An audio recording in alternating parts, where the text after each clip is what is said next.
What is up, my Squirtleites? It is I, your king. Welcome back to more Let's Play Pokemon Platinum. In the last episode, we made it here to Pastoria City, and we also caught ourselves the 6th and final member of our team, Triton the Shellos. Let's get a brief overview over Shellos really quickly, and it looks like we got a timid nature, which isn't the most ideal on Shellos in particular because its speed is so low that even the nature boost isn't really that effective, but I don't mind that it lowers physical attack. We're going to be more special attack focused on this Pokemon anyway.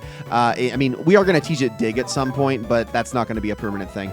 And it has Sticky Hold, which is the more ideal of the two abilities in my opinion, just because if I do give it an item that actually benefits it in battle, I'd like for it to not use it. The other possible ability is Storm Drain, which is even more useless because all it does is prefer water-type moves. It prioritizes water-type moves being hit by them in like double battles. So if a Pokemon, it and another Pokemon are out and any water move gets used, it's always going to take the blow, which... yeah, not very helpful. Okay, we're going to talk with a couple of people as we move around Pastoria. So let's talk to this lady first. You're just like a totally impatient boy I met earlier. Just like you, he's very close with his Pokemon. Hey, thanks for making me smile. This might put a smile on your face. Try dressing up a Pokemon with this Piplup mask. And we've got, yeah, the Piplup mask, which is kind of cool. So it's kind of weird which mask she gives you. So if you pick if you pick Piplup when you start the game, you get a Turtwig mask. If you pick Turtwig when you start the game, you get a Chimchar mask. And if you pick Chimchar, you obviously get a Piplup mask. Very strange how that works. You always get the mask of the Pokemon that is strong against yours for some reason. Don't 100% know how that works, but that's okay. Let's head on into this house. Is this the one I'm thinking of? Okay, Veilstone City, howdy there. Let me examine your Pokemon to see if it's worthy of a start. Okay, this person right here. I see. This isn't what I had hoped to see. I can't lie to you, so I'll just have to tell it to you straight. Pokemon's not bad, but it's not good either. It's just so-so. If you want to improve this one's condition, feed it more Poffins. Okay, so that person right there gives you Scarfs. Scarfs are important because when you're doing contests, you want to max out your condition as part of the event, right? That's one of the rounds of judging is how high the condition level is of your Pokemon in whatever category you're in. You want to have a high cute condition if you're running in the cute level contests. The Scarf is given if your Pokemon has completely maxed out that condition. And that Scarf can be obviously swapped and used on any Pokemon. If the Pokemon then wears the Scarf in that competition, it'll actually take it, it'll actually basically give it a +1 to its condition. So even if you've fully maxed out that condition, if that Pokemon is also wearing the Scarf that matches that condition, it'll go +1 even beyond that, which is a good way to win that event very easily. So for example, if I am entering a cool style contest and I want to max out my appeals, I will fully max out the coolness on that Pokemon, then also give them a red Scarf, and even at the absolute highest level, I am always going to win that particular segment of the contest. So Scarves can just kind of boost you a little bit more, but because I am not participating in contests, obviously that isn't going to do me any good. Okay, so there is, I'm looking for the Pokemart here, which I think, is it down here? Yes, it is. Okay, this is the house I want to go into next because there's another really useful item in here, which is this one. Hey, have you got both the female and male forms of Combi? If you have, I want to see the both of them together. I'll give you a Macho Brace if you do that for me. Deal? Okay, so yeah, like he said, he wants to see both Combi. The important thing about Combi is that the males are incredibly easy to find but cannot evolve. The females are incredibly rare, but they can evolve. So if you can catch both and not have that Combi evolved into a Vespiquen yet, bring it to him and you get the Macho Brace. And the Macho Brace is really, really nice because if you're ever effort value training, it will double the amount of effort values you get. This can get stacked with things like Pokerus, for instance. So definitely something you're going to want to get your hands on. It does do this at the cost of some speed for that Pokemon, but that really isn't a huge deal if you're effort value farming on wild Pokemon, so I wouldn't worry about it too much. This is obviously back at a time before effort values became extremely easy to gain with things like hyper training and just straight up being able to give your Pokemon the max amount of vitamins, which was definitely not allowed in the earlier games. So yeah, definitely also something you'll want to get. And then the last thing that I am looking for is over here, if I'm not mistaken. Let me get my dowsing machine out here. And is it in this puddle? No, I think it's one of these ones. I think it's this one right here. No, hold on. I know it's still in the city a little bit, but maybe I'm wrong. Also, wow, am I going to need to defog? Maybe it's the one down here, possibly? Let's see. Yep, there it is, to my left. And we got ourselves a zinc. Awesome. I will take that. I actually need to use some of this medicine on some of my Pokemon because I've been hoarding quite a bit lately. So let me actually go in there and do that. So I'm going to actually use a calcium on Triton right off the bat. And I am going to use a Carbos probably on... Ooh, that's a tough one. Probably on Helena, actually, even though she really isn't going to make a ton more use of it. She's going to certainly make more use of it than Gongon or Triton. And then the zinc is definitely going to go to Gyoja because the more defense for my glass cannon, the better.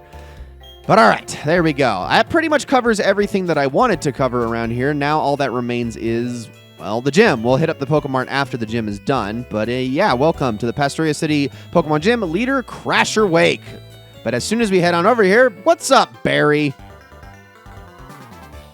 Whoops. I'm not always going to plow into you every time we meet. So how's it going, Don? Buffing up your Pokemon, eh? I'll test you and your Pokemon out and see how buff and tough you are.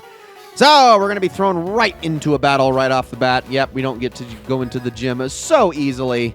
Let's do this thing, Barry. All right, so going to start him off with the Staravia. I have Gyoja out in front, which is honestly not ideal, but whatever.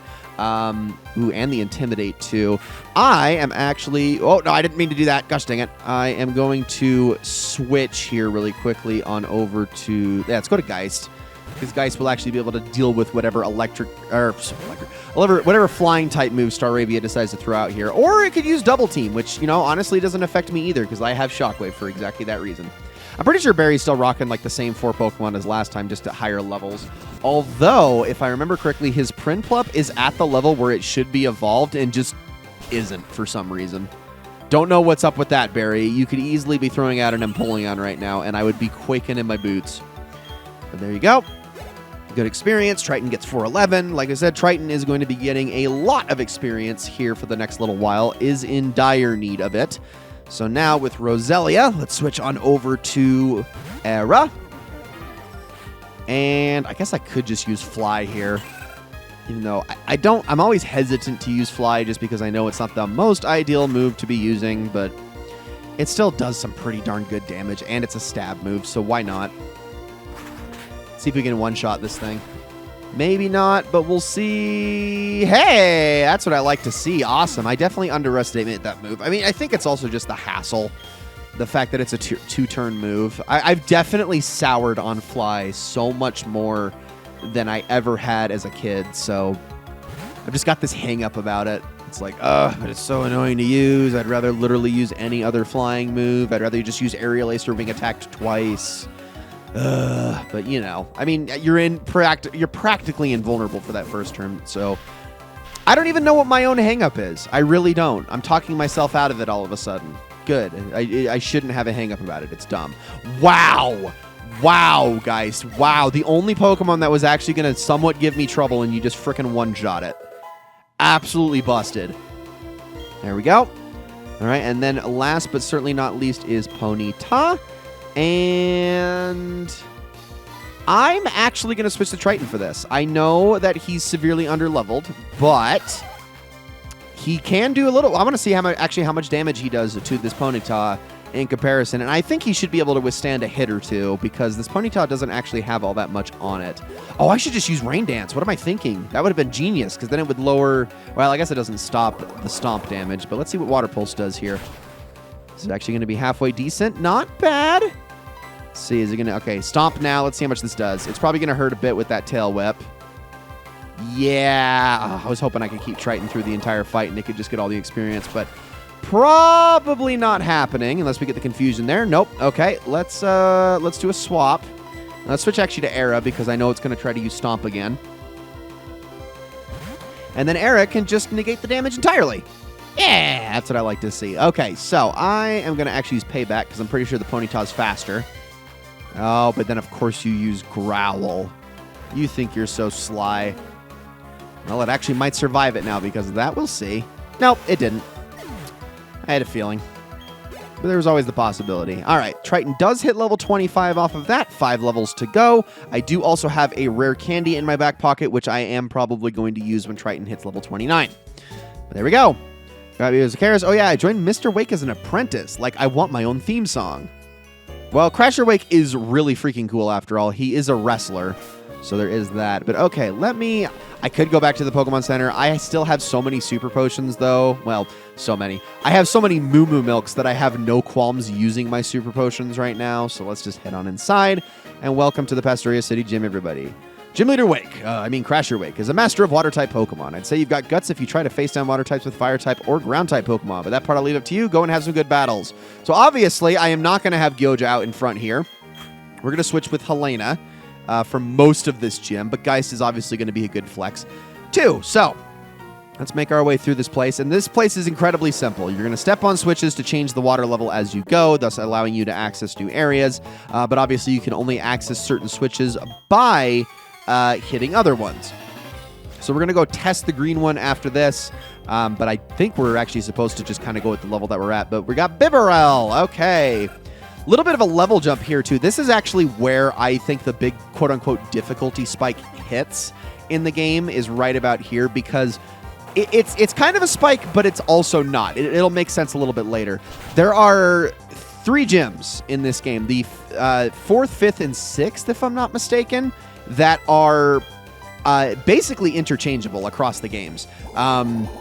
Diamond and Pearl, I believe, has them in a completely different order from Platinum. I think this is the 6th gym in Diamond and Pearl, if I'm not mistaken, as opposed to the 5th. But maybe, is it? I don't know. I might have that backwards. All I know is that they're in a different order in Diamond and Pearl. And because of that, and no, we are not going to learn Sweet Scent, because of that, all of these areas are kind of on the same level, but they kind of include a level spike to compensate, if that makes sense. So right now, it's suddenly like, oh my gosh, we got a big jump, but then give it a little while, and suddenly it won't feel like such a big jump anymore. Okay, yeah, that just resets the water level. That's what I thought. All right, so let's just drop that back down, and then we can proceed this way and head on over here, all the way up, and let's fight this fisherman next. Will this tremendous power of water? Don't think you can win. Yeah, and I think, so yellow is just down, and I think green is always up to the level of where the switch is at, if I'm not mistaken. Oh, Whiscash. Okay, that's what I like to see. That'll actually be worth a little something when I knock you out. Given your quad weakness to grass. Goodbye, catfish. With the really cool whiskers. I love Whiscash, though. It's such a cool Pokemon. The only thing I don't like about Whiscash is when you look at it, you'd be like, oh, man, that's like a big fish. And then you actually look at how big it really is. Like, Legends Arceus does a very good job of showing this. It's actually tiny, like really tiny, like probably no bigger than my Roselia. It's really small. And so it's like, that's just kind of, I don't know, it's almost blue balls in a way. It's like, but I would expect this big Pokemon to be super cool. Okay, never mind. The levels are color-coded. I was actually wrong about my assessment. But yeah, I always hated that. I was like, dang it, come on. Whiscash could be so much cooler if it was like, I don't know, 6 feet long or something, as opposed to just the size of, I mean, I don't know. It's like not much bigger than Magikarp. I think that's the part that like frustrates me about it. But okay. Wingull is partially water type, so I'm just going to go ahead and Giga Drain this thing a couple times. I don't want to use too many Giga Drains. I obviously want to save them for Crasher Wake himself. But I am going to use at least a few here. And because we can still one-shot a Wingull, no problem. So there we go. And now I got a Pelipper. Okay, we're definitely going to switch for that one, because why would I not take advantage of the quad weakness to electricity? So here we go. All right, Damien, you're going to get one shot here. Honestly, I could have just switched to Era, too. That would probably have been fine. Still would have probably one-shot it. But whatever, you take whatever you can get. And plus, I'm going to activate the amulet coin here, so that's nice, too. Any extra money is extra money, so it's still helpful. And Triton hit level 26. Okay, 3 more levels until we use that rare candy. Not bad. Awesome. Literally 1984. That's how much money I got. Literally 1984. Okay, so I've already fought this kid, but now that it's all the way up, we can head on over here and fight this tuber. Want to become a strong trainer like Crasher Wake. You know what, kid? I believe in you. What's your Pokemon? We're going to assess if you're ready or not. You have 3. Okay, not a great start, although Azumarill with huge power is low-key really darn good, so you're doing all right. You're doing okay so far. Why did I use Giga Drain? I should have just used Mega Drain.